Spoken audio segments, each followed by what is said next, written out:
अब वाइफ को छोड़ दिया है। और ये कौन कहता है कि इनका धर्म नहीं था? क्या नाम है लोग? कलमा पढ़ा के मार रहा। हम जिस आतंकवाद को देखें उसका धर्म था, उसको भी जारी कर दे फतवा। इससे ज्यादा खतरनाक होगा अगर ये चुप बैठ जाएंगे। फ्राइडे का दिन भी है, मुसलमानों लोग को एक कोट होकर करना है, सजा ऐसी होनी चाहिए रूह काम के। इंदिरा गांधी रहती तो मार दी। तो हम लोग भी अपनी सरकार को प्रेशर बनाएंगे कि सर्जिकल स्ट्राइक जैसे हम लोग को छोड़ा पुदीना नहीं चाहिए। अभी यही टाइम है, अमेरिका भी बिजी है, चाइना भी बिजी है, उन लोग को एकदम खून खौला हुआ सारा मैगजीन लोड करके रखा है। बस इतना कहना है, बस एक बार मारा। देखो कश्मीर में जो घटना हुआ, मन तो कहता जाके हम AK-47 ले, नहीं समझे, हेल जाए बॉर्डर पर ऐसे लेके स्टार्ट करके मैं निकला गाड़ी लेके ले ले ले ले ले मार, कोई निशाना उधर जिसको लगे जाओ। यहाँ पे बहुत गलत तरीका है। और आप लोग एक चीज को समझो, अगर आप नहीं समझ सकते हो तो याद रखना हम लोग ट्रैप में फंस जाएंगे। पाकिस्तान हम लोगों से कभी भी डायरेक्ट फाइट में नहीं जीत सकता है। वो लड़के देख चुका है कि उसका बाप अभी भी ताकतवर है। समझ?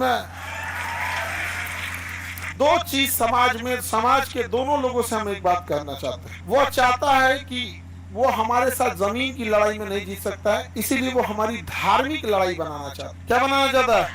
धार्मिक लड़ाई बनाना चाहता है। यही कारण है कि आप देखिएगा वो ऐसा ऐसा कांड करेगा जिससे क्या हो, धार्मिक उन्माद फैलाओ। इसी हमला में देखो वो पूछा है, ध्यान से देखना, तुम समझो, उसको मारने से ज्यादा उसका मकसद था ये संदेश पहुंचाना। मारा है पूछ के कि तुम हिंदू हो या नहीं हो। जब वो कंफर्म हो गया ये हिंदू है तो मार दिया है। अब वाइफ को छोड़ दिया है ताकि ये बता सके, यहाँ पे बता सके, क्योंकि पाकिस्तान एक ही चीज चाहता है कि धार्मिक लड़ाई हो। दूसरा, मुसलमान समाज के लिए कहते हैं, जो मुस्लिम लोग हैं, ये कलंक और कालिक आपके चेहरे पे पोतने की कोशिश है। इसको धोना आप ही को पड़ेगा, नहीं तो ये पोत के चल जाएगा। आवाज उठाइए आप लोग की कि हम ऐसे कुत्ते कमीनों के साथ नहीं हैं। और ये कौन कहता है कि इनका धर्म नहीं था? आंख के अनहर है लोग। कलमा पढ़ा के मार रहा है और लोग कह रहे हैं कि आतंकवाद का धर्म नहीं होता। हम जिस आतंकवाद को देखें उसका धर्म था।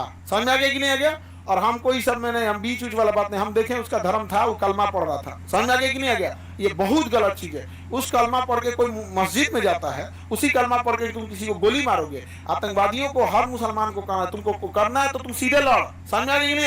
अल्लाह अकबर करके अच्छा काम कर। किसी को दान देना है, कोई हॉस्पिटल खोलना है, तो गोली मारेगा चोट्टा कहीं का, उसको सारे एकवट होकर उसको बाहर निकाल दे। जिस तरह से फतवा जारी होता है किसी यूसुफ को, उसको भी जारी कर दे फतवा। तो मुसलमानों से भी कहता है फतवा जारी करे इस लोग को, वरना पूरे लोगों के ऊपर कालिख पोतेंगे सब। ये सब उसका मकसद है। सोचिए, उसको मारने की जगह पे किसको छोड़ा है? वाइफ को। अब बताया है कि जाके अपने मोदी को बोलना। अरे बैल कहीं का, समझ रहे हो ना आप क्या कहना चाह रहे हैं? अब सोचो, अब बताओ, यहाँ पे मुसलमानों को बदनाम किसने किया है? पाकिस्तानियों ने। अब क्या एक सामान्य व्यक्ति क्या सोचेगा इनके बारे में? अच्छा, इससे ज्यादा खतरनाक होगा अगर ये चुप बैठ जाएंगे तब। जीवन में किसी चीज का विरोध किए ना, इसका लेके निकलेंगे यहाँ पे। समझ में आ गया कि नहीं आ गया? फ्राइडे का दिन भी है, मुसलमानों लोग को एक वोट होकर करना है कि इन चोट्टों का साथ हम लोग नहीं देते, और पहले तो इसको बाहर करो, फतवा जारी करो, ये हमारे मुसलमान का नहीं है। ये क्या तरीका है किसी का?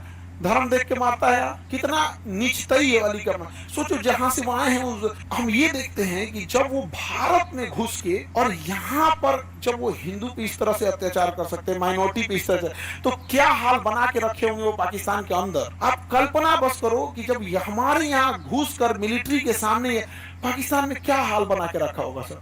मतलब हमको लगता है जो माइनॉरिटी वहां जी रही है, जो जैन हैं, बौद्ध हैं, सिख हैं, हिंदू जो बचे हुए हैं माइनॉरिटी, वो कितने उनकी बहादुरी और उनके हिम्मत को दाद देनी पड़ेगी। ऐसे जालिमों के बीच में बचे हुए हैं सब। हमारे यहाँ ऐसी घटना होती है, ये सब चीजें, तो पूरे समाज को बड़ी अजीब टाइप का लगता है। तो इच्छा नहीं करता है पढ़ाने का, मन कर रहा है कि मार आदमी, जो होगा देखा जाएगा। या तारी बॉर्डर बंद कैला से कुछ ना होगा सर। वहां के कुछ लोकल लोगों ने मदद भी किया है, कुछ लोकल लोगों ने बेशक मदद भी किया है, लेकिन कुछ एकाध ऐसे लोकल जरूर थे जिन्होंने रास्ता भी दिखाया है। ये दोनों चीजों को हम नहीं नकार सकते हैं। वहां जो लोकल मदद किए हैं उन लोग को सैल्यूट।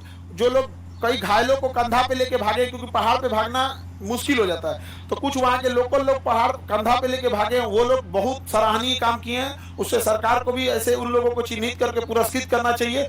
और जो लोग आतंकवादियों की मदद किए हैं उन्हें भी चौराहे पे ही सजा मिलना चाहिए। दोनों को एक साथ, या पीठ पीछे नहीं। अपराध सामने किए हो तो सजा भी सामने मिलना चाहिए। यहाँ पे ये नहीं कि जेल में बंद करके कुछ कर रहा है, ऐसा कुछ नहीं। यहाँ पे एकदम चौराहे पे एक बेचारा घोड़ा चलाने वाला था, सैयद आबिद, उसकी बहन इतना रो रही थी, उसकी बहन मना कर रही थी कि आज मत जाओ, आज उसको कोई आज अमूमन क्या होता है, इंसान का एक सिक्स सेंस होता है, कई बार क्या होता है ना, ऐसा लग जाता है। तो घर वो कहा कि नहीं मैं जा रहा हूँ, सैलानी आए हैं, टूरिस्ट आए हुए हैं यहाँ पे।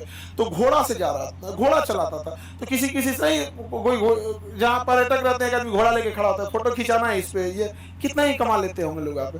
तो बेचारा घोड़ा लेके खड़ा था, इस पे किसी को फोटो खिंचाना है यहाँ पे, तब तक गोली चलने लगा।